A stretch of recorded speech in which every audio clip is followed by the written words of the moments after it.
Hello, welcome to Michelle Sews Again. I'm Michelle.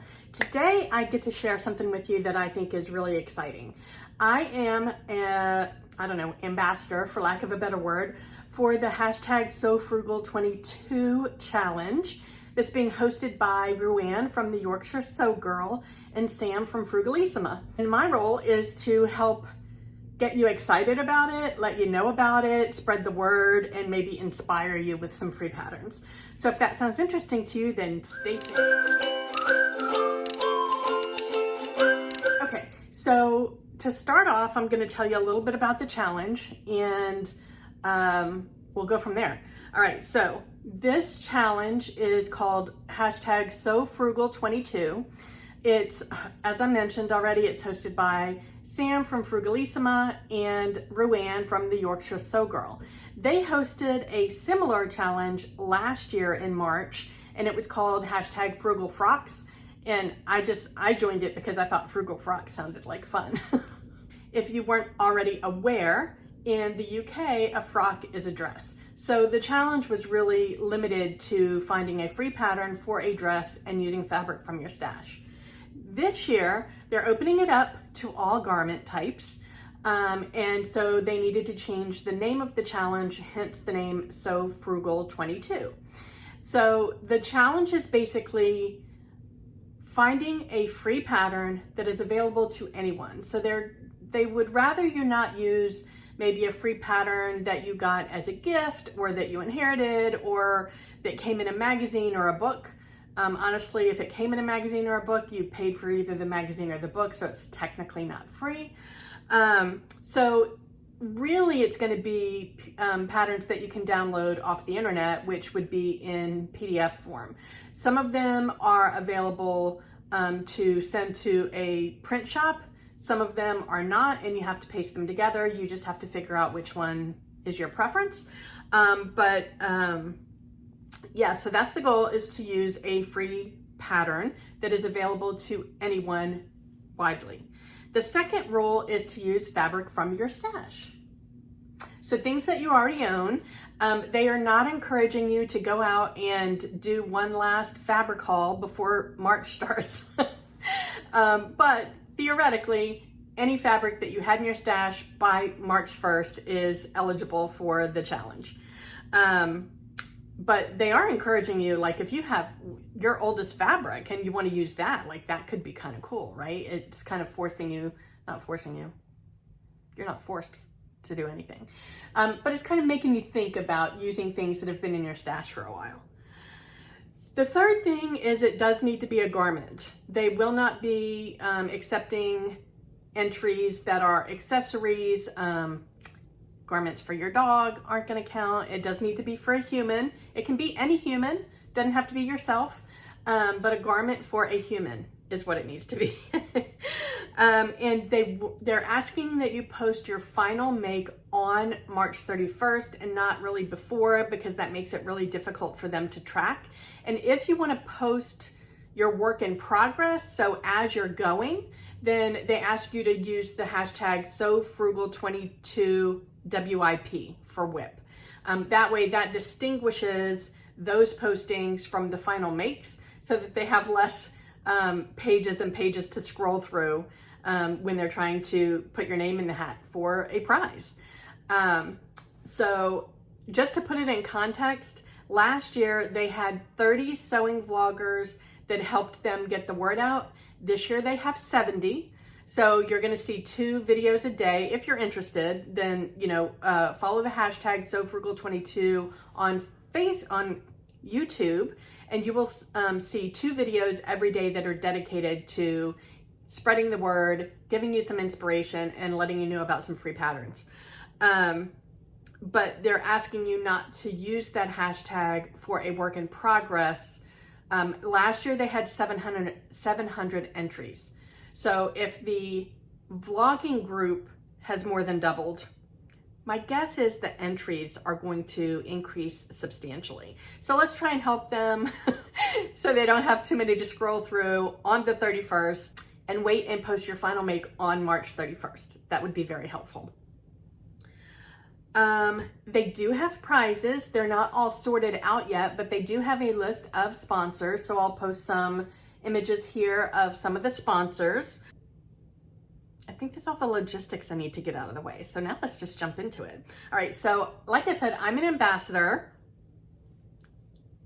supporting actor, I don't know, whatever you want to call it, but I'm helping them to get the word out. And my goal today is going to be to share some patterns that are plus size friendly and tell you that, you know, if I was to make them, what fabrics I would use. First of all, I'd like to tell you that this is my frugal frock from last year. I will link the video to where I talked about it up here in the cards, but I used this fantastic fabric. I get comments on this fabric every time I wear this dress, and I wear this a lot, honestly. Like, this wasn't one that I made and it hung in the closet and I never saw it again. I wear this all the time. And I made it out of this French terry that I got from Serge Fabrics. And I don't know if you can see, the stars on it are metallic and they kind of change colors depending on how the light hits it. And they go from like bronze to gold to silver.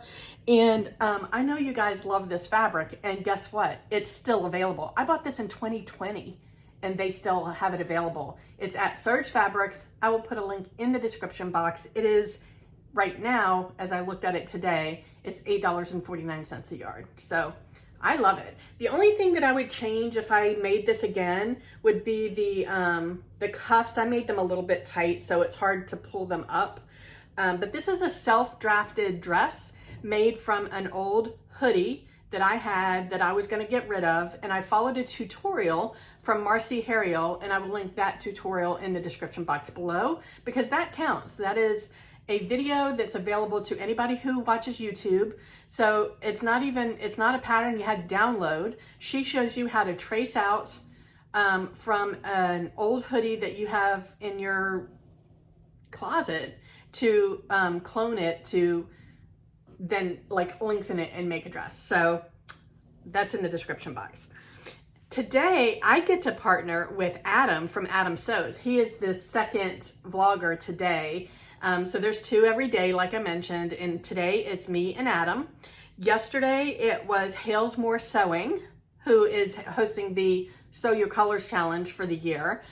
She's super fun to watch. And Megan G Makes, who is based out of Canada, and she makes some gorgeous garments as well. So they were yesterday. Tomorrow is Rosie Sews Modern Vintage and Claire Who Makes Things. What I think is really cool about this group of sewing vloggers is I am being introduced to a ton of new vloggers that I've never even heard about before. Some are smaller, some are bigger. Like, you just, you know, you hear about who you hear about. So I'm excited. I've already subscribed to all the ones in the list that I didn't already know about. So I think that'll be fun for you guys too. You'll get to learn about new people every day.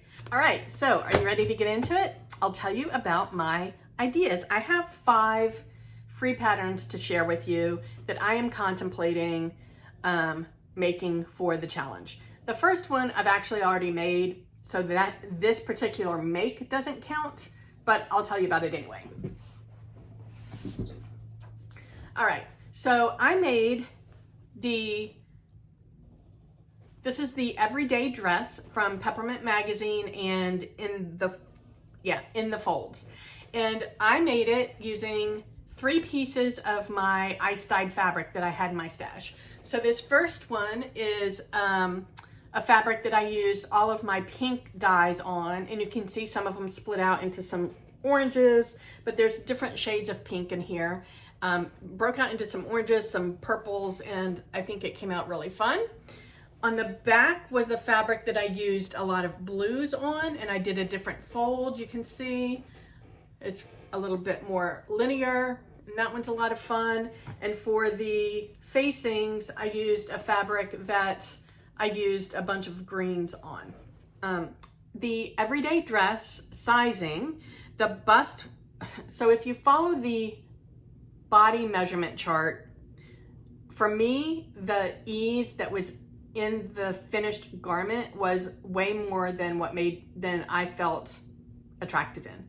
So if I were to make it again, I would go by the finished garment measurements, and I'm going to tell you what the finished garment measurements are. So the bust ranges from 40 and 1/8 inch to 59 3/4 inch. The waist goes from 42 1/8 inch to 59 3/4 inches. Nope, 61 3/4 inches. And the hips go from 45 1/4 inch to 65 inches. So very wide range there. I made the size 5, which is the biggest size, based on my body measurements. If I were to make it again, I would make the size 4 based on the finished garment measurements. But I didn't love the way that this looked on me, and it wasn't just a size issue. I just felt dumpy in it. So I don't think that I'm gonna make this again. Originally, my goal was this was gonna be my recommendation, and I was gonna do 3 different hacks for it to show you how you can hack a free pattern. But I don't love this one, so I'm not gonna make it again. But I do still have the ideas for the hacks if you're interested in that. I was thinking it could be cute with a ruffle hem, and that would be so easy to do. You just cut out, you measure the bottom length of the hem of the dress, and you multiply that by 1.5 to cut out the width of your fabric, and then you gather it and attach it to the bottom. And then hem it. It's seriously that easy. I also thought it could be cute to put an elastic in the sleeve and close the sleeve up, because the sleeve opening is pretty big. So there's room to do that without actually probably having to modify the sleeve at all. And I think that could be cute. So the Peppermint Magazine free patterns are definitely free, but they have a lot of free patterns, and they do accept contributions if you are in a position to be able to contribute, which I have a couple of times because I've made several of their free patterns. And I think that supporting an organization that gives you so much valuable content, I think is helpful if you're able to do that. So some of the other free patterns that I have made from them in the past are the lounge set, the wide strap maxi, which I really love, the Bardon dress, and the Paddington top. And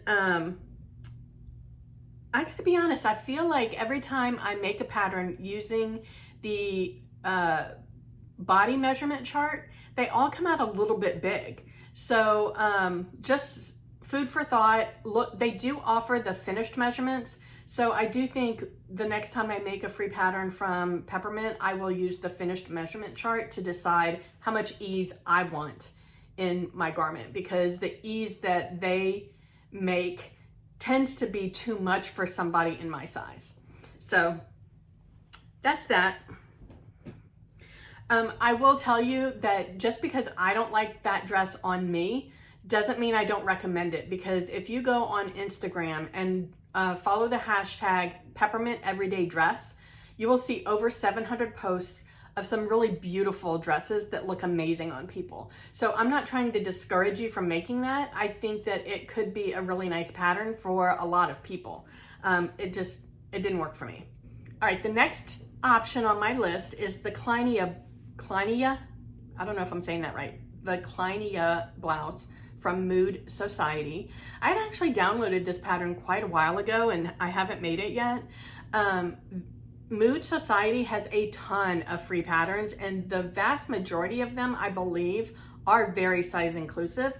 Not 100%, not all patterns are, but the vast majority of them are. So I encourage you to go through and look at their patterns. If you are a plus size, there's a lot there. I've never made any of their free patterns, so I don't know how the instructions are or anything like that, how they fit compared to the size charts. I don't know that. But this is one of my options, and I'm kind of excited about it based on the fabric that I picked out. You let me know. All right, so the sizing for this blouse, the bust size, and it doesn't tell me if this is body measurement or finished measurement, so I'm gonna assume it's body measurement. It doesn't look like it has a ton of ease, so you should be able to go by body measurement. The bust ranges from 32.5 inches to 58.5 inches. The waist ranges from 24.5 inches to 49.5 inches. The hips range from 34.5 to 63 inches. So really good range there. It is made for woven fabrics. The sample was made in a charmeuse. I won't ever make a blouse in a charmeuse because for my lifestyle, that's just not, I don't need that. But that means it's made for woven fabric. So I have a fun combination. So obviously this blouse has a front yoke and a back yoke, and then it buttons up the back. So of course, anytime there's style lines like that, I immediately think of color blocking or pattern mixing. It's just the way my brain works. So what I have picked out, and I would like your input here, is I have my Spoonflower fabric designed by the Artworks, and I love her fabrics. I love her fabric designs. They're so beautiful. They're so me. And I used this for one of the ruffle layers in my So Recreate the Look last year. I'll pop a picture up here. I didn't end up loving that dress, but I do love this fabric. And this is a cotton voile, and I have, I think, 1.5 yards left after using what I used for the dress. And I think this is a really nice, it's a beautiful fabric. And so I was thinking of using this and pairing it with either this tangerine and white seersucker that I got from fabricmart.com, or this yellow and white seersucker, and I don't remember where I got this one from. So either one of them would go with this fabric, because there is this orangey color in the dots. So this one could be a good combo, but there's also yellow in the dots. So this one could be a good combo. Does one hit you more than the other? I'm kind of like, I could go either way and be happy. And I have plenty of both of those. And I'm not sure if I would do the seersucker on the bodice and this on the yoke, or the other way around. What are your thoughts? If you were making this with these fabrics, what would you choose? Okay, so that's option number one. Option number two, I'm actually pretty excited about, is the Emily sweater from Jaylee. Jaylee? I don't know how to pronounce that one either. The sizing is extra small to the sizing is extra small to 2XL. The bust measurements range from 33 inches to 51 inches, and the hips measure from 36 inches to 54 inches. I'm really excited about this because I've kind of like had my eye on the toaster sweater, which this isn't the toaster sweater, but it is a turtleneck sweater or top. And the turtleneck is kind of, it's actually almost very similar to this, where it's just a square tube. And depending on the fabric, will determine how slouchy it is. And then the rest of it's just a boxy top. It does require a knit fabric with 40% stretch. You guys know I don't love knit fabrics for sewing.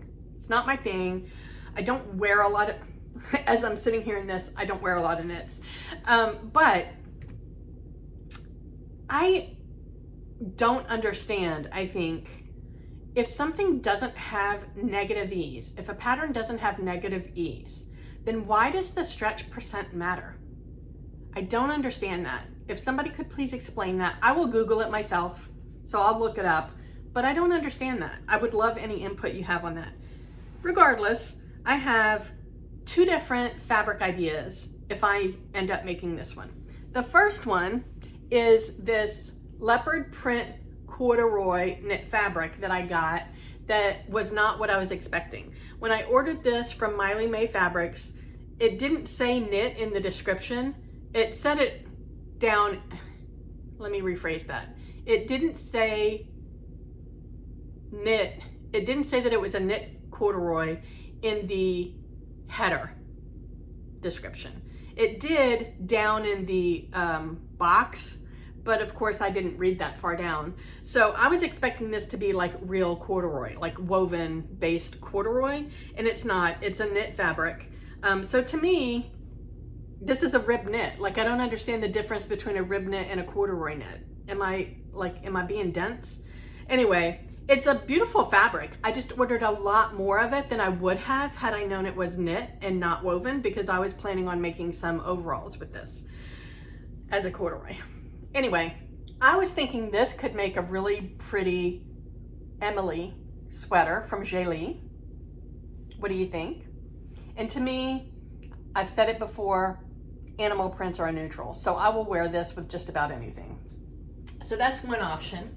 My other option is one that doesn't have 40% stretch, which is why I would like to understand why 40% stretch is required for this pattern, because this is the one I'd really like to use if I make it. And it's this beautiful, what do you call it? It's not really a cable knit, but it is a jacquard knit. And I just love the texture in it. It's a knit fabric, so it has stretch, but it's definitely not 40%. And obviously it's not my typical colors, but I just think it's beautiful. I think it's so chic looking, and I think that pattern would be perfect for this. If you think that I could make it, if that pattern says it requires 40% stretch. So like I said, it's got some stretch, but clearly that's not 40%. Tell me your thoughts. Okay, the next pattern that I had, that I am thinking about are the Bella Sunshine Eden leggings. So I don't have a huge desire to make a lot of athletic wear or leggings or basics.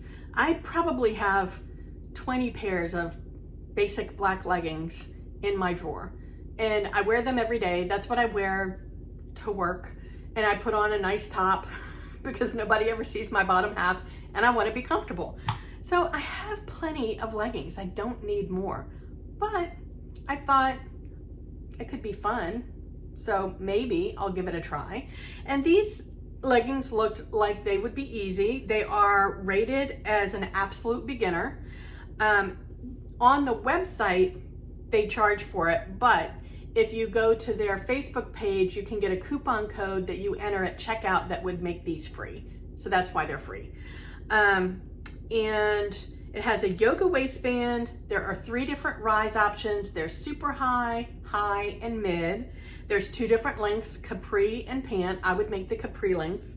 I think I would make the mid rise option. I'm not sure yet. And it comes in sizes 0 to 30. It didn't say on the website what that meant, but I would expect 0 to 30 would be a pretty inclusive range. The fabric, oh, and the reviews on the website, it's like 4.8 out of 5 stars. So people who've made it love it. It says that it needs 4-way stretch with at least 75% stretch and at least 5% spandex or lycra for good recovery. So I have this fabric that I got from Miley May with no idea what I was gonna make with it. I just thought it was beautiful. I mean, look at the colors in that. Oh my gosh, I still love it. It gets me excited every time I see it. And this has a lot of stretch. It's not see-through. It's got 4-way stretch. So I think this fits the bill. And I would totally rock a pair of leggings in this. And I still have plenty of this ribbing left that I've used a couple of different times. And I think this could be good for the waistband, and it coordinates really well. So I am excited about that actually. But then that means I need to make a top to go with it, which there's plenty of free t-shirt patterns around, so that's not a problem. All right, so that is pattern number 4. Pattern number 5 is also from Peppermint Patterns. This one I've also downloaded. I have this like printed out. It's not cut out, but I've had it for a while. I just think it's super duper cute. And it is the play suit from In the Folds in collaboration with Peppermint magazine. The sizing on this, I'm gonna go with finished garment sizing. Bust size 30 3/4 inch to 52 3/8. Waist 34 1/4 inch to 56 inches, and hips 43 1/4 inches to 65 inches. So very roomy.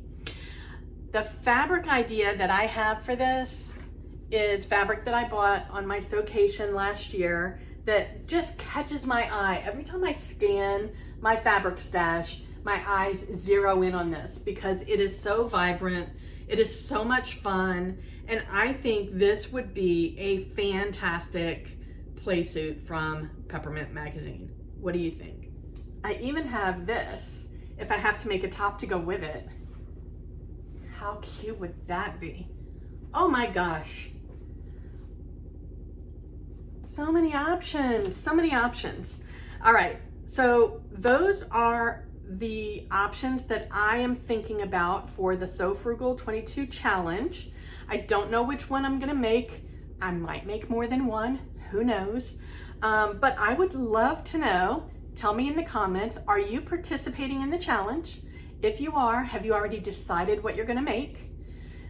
If you have, tell me what you're gonna make. If you have other free pattern resources, let us know in the comments, share them with everybody else.